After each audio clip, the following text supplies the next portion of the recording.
All right. I want to talk about Deborah Tannen's idea called Genderlect styles. Deborah Tannen is a linguist.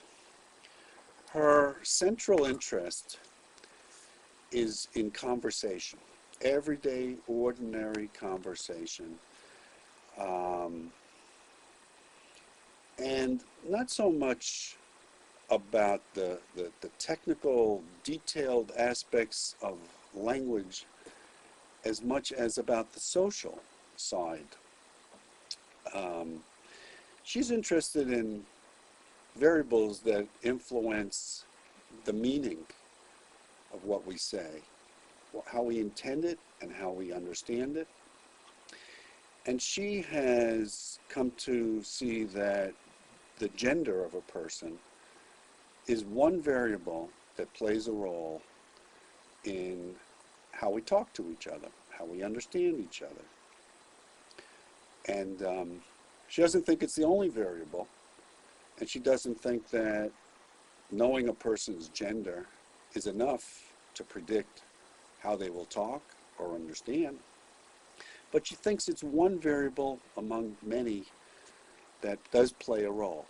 Others might be the region of the country you're from, your social class, um, your education,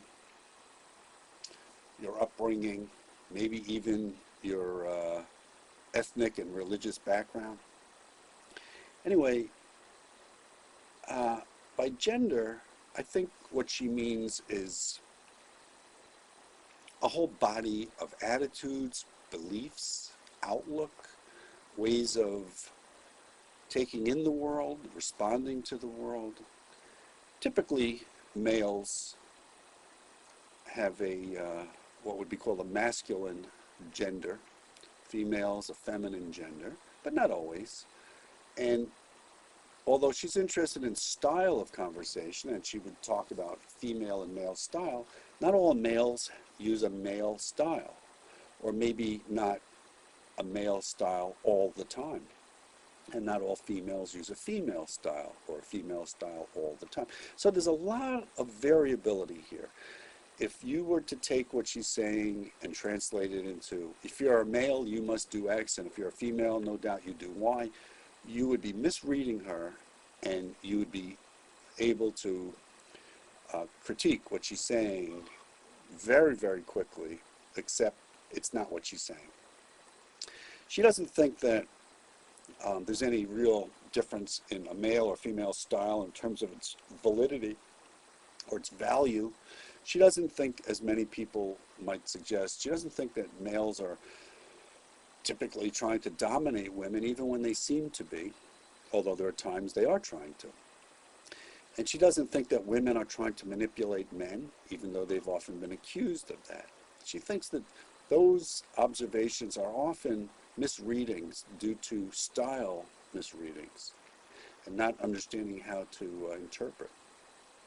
She thinks that male-female styles are something like two cultures that are different in some ways, two dialects, a little different in outlook, word choice, and so on.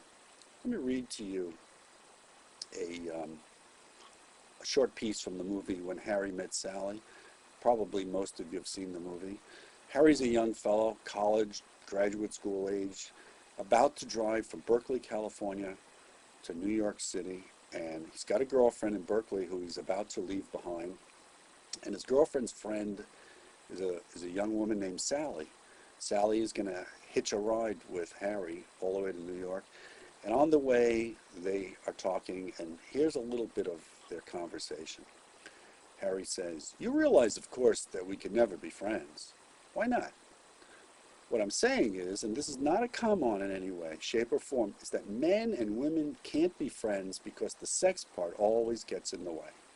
Sally says, "That's not true. I have a number of men friends, and there's no sex involved." "No, you don't." "Yes, I do." "No, you don't." "Yes, I do." "You only think you do. You say I'm having sex with these men without my knowledge?" "No. What I'm saying is they all want to have sex with you. They do not. Do not. How do you know? Because no man can be friends with a woman that he finds attractive. He always wants to have sex with her.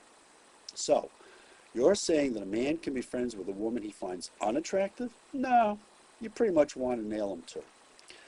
What if they don't want to have sex with you? Doesn't matter, because the sex thing is already out there, so the friendship is ultimately doomed. And that's the end of the story. Well, I guess we're not going to be friends then. I guess not. That's too bad. You were the only person I knew in New York. You could look upon this conversation in a number of ways. You could say this is about two individuals quarreling about sex. You could say that this is showing how sex means different things to two different people. You could say that Harry might regard Sally as a resident of Mr. Rogers' neighborhood, meaning he sees her as innocent, not understanding. Sally might see Harry as coming from the planet of the apes or Animal House, meaning she sees him as coarse. You could see it as Sally displaying her wanting closeness to other human beings, intimacy, friendship, connection, and Harry wanting independence. Tannen suggests that there may be a different focus that men and women have that's general and that's applied to conversation. Tannen would suggest that women seek connection, equality, being liked, getting along. She would also suggest that men are concerned mainly with status. Obviously, women also are concerned with status. Men are concerned with connection. She's talking about a sort of a typical pattern, maybe a priority in outlook. She would say girls and women feel it's crucial to be liked by their peers. Boys and men are working hard to preserve their independence. Women are concerned with symmetrical connections, meaning equal status. Men are jockeying for position on a hierarchy of competitive accomplishment. Who's higher up?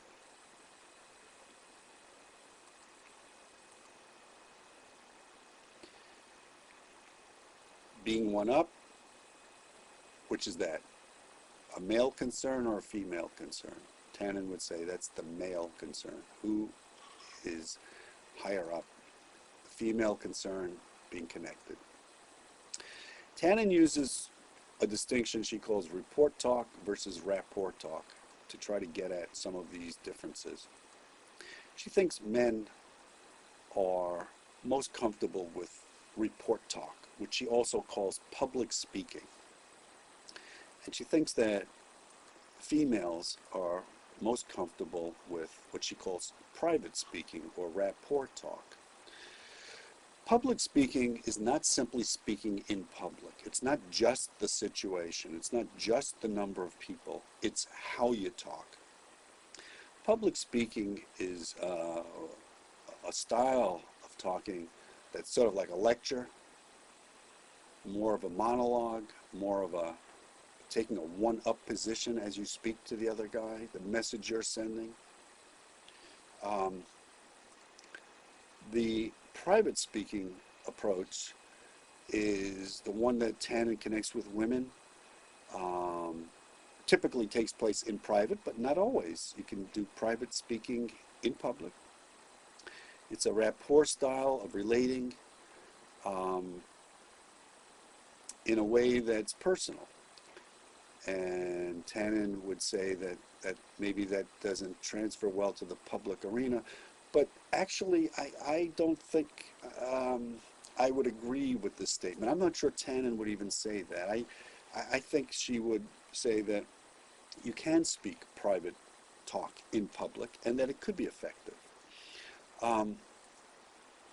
Telling a story. Telling a story with a report style would be different from telling a story from a rapport style. Men's humorous stories have a can you top this attitude attached.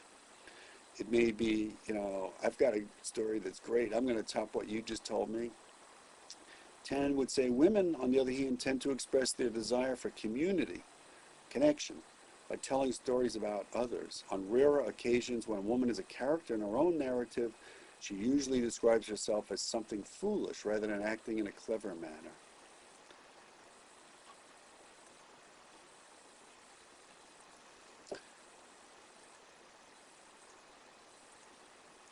One of the components of communication that especially women often will refer to when I ask them about any criticism they may have of men in terms of their communication, listening often comes up. Tannen would say that women often talk and listen to one another using a cooperative overlap, meaning speaking at the same time as the other, but in a supportive, cooperative way. And women's cooperative overlaps may annoy men by seeming to co-opt their topic. Men frequently annoy women, on the other hand, by usurping or switching the topic. Women, in listening, tend to be quite supportive. Women listening to a story or explanation tend to hold eye contact, offer head nods, react with, yeah, yeah, right, or other responses that indicate, I'm listening, I'm with you, I follow what you're saying, I agree. When a woman who is listening starts to speak before the other person is finished, she usually does so to add a word of agreement, to show support, to finish a sentence. This is what Tannen calls cooperative overlap. Often you see it in very close women friends. Asking questions, again, a difference. For men, asking a question whittles away at the image of self-sufficiency, meaning if I need your help, I'm not self-sufficient. Men ask questions of the expert to engage in verbal sparring. It's somewhat challenging, but they don't mean I know more than you when they do that. Tannen would say they're doing that to gain information, but at the same time in a sort of face-saving manner. Women ask questions somewhat differently, to establish a connection, to soften the sting of potential disagreement, to gain information.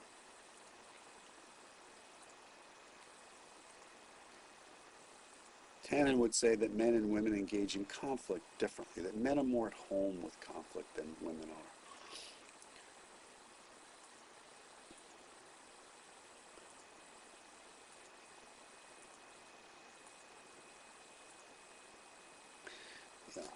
That men, since their primary outlook is one of competition, hierarchy, status, they're comfortable with conflict. It's a mechanism that they use to accomplish a variety of things, not just to fight. In fact, I think Tannen would say that men use conflict sometimes that's just really ritual conflict. It's not real conflict. It's teasing. It's playful. It's mimicking conflict. It's something they do with their close friends. It's something they do to gain information, but they don't intend it as real. I think Tannen would say when women engage in conflict very often, it is real. They mean it. Men are less likely to hold themselves in check. They speak up in what may seem like a confrontational statement. And also she would suggest that men have an early warning system that detects signs that they're being told what to do. Independence. Okay. I think essentially that's what I want to say. I want to leave you though with the idea that it's not terribly important to me that you agree with Tannen's Genderlect styles or not. I think what would be important is for you to take this as a theoretical statement about a variable and how it operates, and hold it up to the world you live in. See how it fits. There are going to be lots and lots of examples that won't fit. And that is not a shock. And that is not going to knock the theory If it never fit, that would certainly knock the theory. The question is, how well does it fit? How do we modify it to make it fit better? There are no social science theories that fit every person, that predict. You can't ask this theory to predict what every male will be like in a conversation, or every female. But if it represents some significant proportion of behavior, people, how they act, then it's worth our thinking about. It may help us to understand a little more about how we communicate with one another. So I would simply say, put some of these ideas on a back burner, think about them, see how they work.